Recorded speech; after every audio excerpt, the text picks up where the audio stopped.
నమస్కారం. Homeopathy cure ఛానల్కి స్వాగతం. చాలామందికి ఏఎంహెచ్ టెస్ట్ గురించి భయం ఉంటుంది. కానీ కొంతమంది డాక్టర్స్ ఏఎంహెచ్ తక్కువ ఉంది అన్న వెంటనే వాళ్ళ యొక్క మనసు అనేది కుంగిపోతుంది. కానీ నిజంగా ఏఎంహెచ్ అనేది తక్కువ ఉన్నంత మాత్రాన గర్భం దాల్చడం అనేది కష్టం అవ్వదు.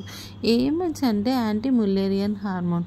ఇది మన యొక్క అండాశయాల్లోని ఉన్న అండాల సంఖ్యను చూపిస్తుంది, అంటే ఎగ్ రిజర్వ్. కానీ గుర్తుంచుకోండి, ఏఎంహెచ్ సంఖ్య ఒకటే గర్భధారణకి నిర్ణయించవద్దు. కొన్ని మహిళలు ఏఎంహెచ్ తక్కువ ఉన్న సహజంగా గర్భం దాల్చవచ్చు.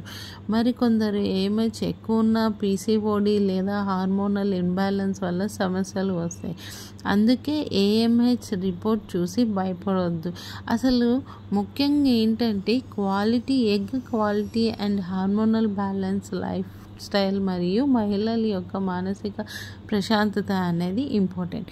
Hope you all understand the video. Like, share and subscribe the channel.